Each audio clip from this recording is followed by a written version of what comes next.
اهلا بالشله. النهارده بقى هنخلي البرنامج بتاعنا يستخدم دماغه. والله هنخليه يبدا يفكر وياخد قرارات بنفسه. يعني مثلا لو المستخدم دخل له رقم موجب هقول له ده موجب، ولو سالب هقول له ده سالب، ولو صفر هقول له يا عم صفر يا عم. وده عن طريق جمله واحده بس، وهي جمله اف. لما تيجي تفكر كده في حياتك او اي موقف في حياتك عموما، دايما بتسال نفسك سؤال: لو حصل كده طب هعمل ايه؟ مثلا لو الدنيا مطرت هجيب شمسيه ولا لا؟ لو الجو حر هفتح التكييف ولا لا؟ نفس الفكره دي بالظبط بنعملها للكمبيوتر. بنقول له لو الشرط ده اتحقق اعمل كذا، ولو لا سيبها وروق. وده بالظبط اللي بنعمله في جمله اف ستيتمنت. طب تعالى كده نبدا باول مثال عملي معانا. اولا انا عايز البرنامج بتاعي يسال المستخدم، يساله ويقول له ايه؟ انا عاوز رقم. بعد كده يبدا يفكر. لو الرقم ده اكبر من الصفر هقول له الرقم ده موجب، ولو اصغر من الصفر هقول له ده سالب، ولو بيساوي الصفر هقول له ولا ده ولا ده، هو بيساوي الصفر. الفكره بتاعتنا ايه؟ اننا بندي للكمبيوتر 3 احتمالات ونقول له يتصرف على حسب النتيجه بتاعتنا. تمام؟ بحيث ان المستخدم هيدخل الرقم بتاعه. تمام؟ وهنستقبلهم ايه بخلال ايه؟ الاسكان اف. تمام؟ زي ما شرحنا الحلقه اللي فاتت. هنيجي بقى عند جمله اف. جمله اف هي عباره عن ايه؟ اف عموما بتاخد جواها جوه القوسين دول شرط. الشرط ده عباره عن 0 او 1. تمام؟ يعني ترو او فولس. ترو ده يعني اي رقم عموما، سواء سالب موجب اي حاجه عموما، يعني بعيدا عن المثال ده، يعني رقم سالب رقم موجب هيديله الشرط ده يعني ترو يعني 1 هينفذ اللي جوه اف. طب لو كان جوه الشرط ده 0 او الشرط ده معناه ان هو ما اتحققش، هيبقى بزيرو، وبالتالي الكود اللي جوه اف مش هيتنفذ. هيروح على الجمله اللي بعدها لا else اف او else ينفذ اللي فيها. لو كان الشرط بتاع else اف متحقق هينفذ جوه اللي جوه else اف. لو كان الشرط اللي جوه else اف بردك مش متحقق فمش هنفذه. تعال نشوف المثال اللي معانا. اولا هنا انا اديت للمستخدم بتاعي، انا عرفت المتغير اللي هو num وسالت المستخدم على الرقم. تمام؟ بعد ما المستخدم يدخل الرقم استخدمنا اف ان النمبر ده يكون اكبر من الزيرو. تمام؟ وده معناه لو الرقم اكبر من الصفر اطبع لي انه موجب. طب لو الشرط ده ما اتحققش، البرنامج بينزل للسطر اللي بعده وبيشوف هل الرقم ده اقل من الصفر. لو هيقول له الرقم ده نيجاتيف. تمام؟ طب ولا ده ولا ده، يعني جمله هينزل بقى على جمله else اللي هو خلاص بقى كل الاحتمالات ما اتحققتش فبننزل لاخر احتمال، ما فيش اصلا خلاص كل الاحتمالات ما اتحققتش فبننزل بقى الجمله الاخيره اللي هي else. خلاص بقى ما فيش حاجه فوق فنفذ لي الكود اللي جوه الelse. تمام؟ ساعتها هيطبع له الجمله الاخيره واللي هي الزيرو. تمام؟ وتعالوا كده نجرب نعمل ران للبرنامج ونشوف ايه اللي هيحصل. اول حاجه مثلا نديله 5 ونشوف هيقول لنا ايه. قال لنا ان الرقم ده بوزيتيف، كويس جدا. تعال نشوف مثلا لو ادينا له الصفر، يعني ما اديناش اصلا الرقم نيجاتيف، هنقول له صفر.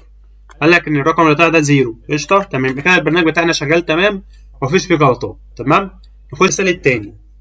انا عايز برنامج يسال المستخدم عن رقمين وبعدين يبدا يفكر. لو الرقم الاول اكبر من التاني يقول له الاول اكبر، ولو العكس هيقول له التاني هو اللي اكبر. مفيش حاجه يعني. طب لو متساويين هيقول له الرقمين قد بعض يعني. ودي من اكتر الحاجات اللي بنستخدمها في اي مقارنه عموما. عايزك تركز معايا. هنا ادينا له المتغيرين بتوع الرقمين اللي هم ايه؟ الاي والبي، اللي هم الرقمين اللي المستخدم هيدخلهم للبرنامج. تمام؟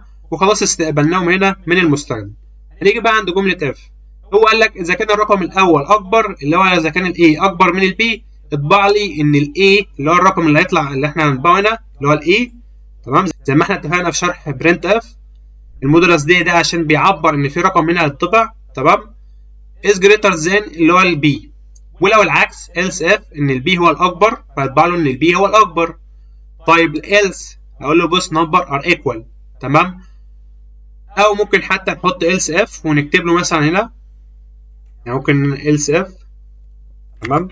ونفتح القوسين ونقول له ان الاي بيساوي البي. نفس النتيجه اللي هتطلع بردك ان هما الرقمين دول بقى هيكونوا متساويين. تمام؟ نيجي نعمل ران للبرنامج ونشوف. عاوزين ندخل رقم مثلا وليكن 5 وال6.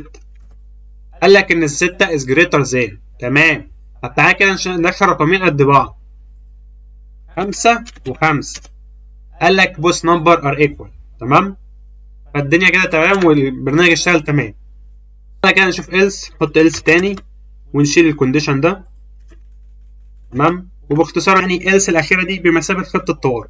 تمام؟ لو كل الشروط التانية فشلت يبقى ده الحل الأخير، هو ده الحل اللي بلجأ له في المواقف الصعبة. تمام؟ هو إلس. طيب تعالى عند المثال التالت معانا النهارده، هو إيه؟ الموقف ده طبيعي جدا، عندي طالب جايب درجة وأنا عايز أعرف هل هو ناجح ولا راسب. خلينا نعتبر إن النجاح ده من مثلا 50 فيما فوق. يبقى البرنامج بتاعي عاوز يعمل إيه؟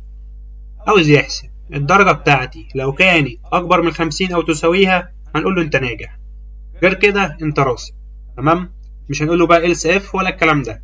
أنت أكبر من أو يساوي 50 فأنت على راسب من فوق وأنت ناجح.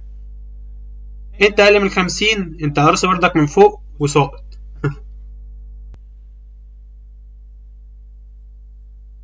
أنت ريجريد، أنا جايب معاه 90 قال لي يباس. تمام قشطة، ربنا يجعلنا من الناجحين دايما. عاوزك تبقى فاهم ان الفكرة هنا بسيطة بس مهمة برضه. احنا هنحط لوجيك في الكود بتاعنا، يعني البرنامج مش بيطبع اي كلام كده وخلاص. تمام؟ لا، ده بقى بيفكر على حسب البيانات اللي بياخدها منك، وده بداية البرمجة الحقيقية. على فكرة ممكن تزودها شوية وتحط مثلا اوامر اكتر او تعملها بشكل شياكة اكتر بحيث ان هو يبقى واقعي بزيادة. قبل ما نقفل الحلقة عاوز برضك افهمكم ان عبارة عن ان جملة اف ده اصلا عبارة عن شرط. يعني طبعا صح، يعني الشرط ده بيبقى عبارة عن true يعني صح أو غلط. تمام؟ صح ده يعني إيه؟ يعني رقم سواء بقى موجب أو سالب، بس هو هيديك رأي إيه؟ إن هو موجب اللي هو إيه؟ true. تمام؟ طب الغلط ده عبارة عن إيه؟ يعني صفر. يعني الرقم اللي داخل الشرط ده لو كان بصفر، أو الشرط ده لما بيرجع الصفر. تمام؟ else بتشتغل، أو else if مثلا لو كانت إيه؟ الشرط بتاعنا إن هو كان بيساوي الصفر مثلا. تمام؟ هذا الفكرة. أوضحها برضك بمثال دلوقتي، خليكم معايا. زي المثال ده مثلا، انا قلت للمستخدم دخل لي رقم. تمام حلو. المستخدم لما يدخل الرقم ده هيروح على جمله اف. دخلت جوه اف لقيت ان مكتوب الشرط بتاعي عباره عن نم. طب هو ده الشرط ده عباره عن ايه اصلا؟ باختصارا كده ان المستخدم لو دخل رقم ايا كان بقى ايه بس ما عدا الصفر، الشرط ده هيتحقق، لان النمبر ده عباره عن رقم للترو. تمام؟ الترو ده عباره عن اي رقم عموما يعني. تمام؟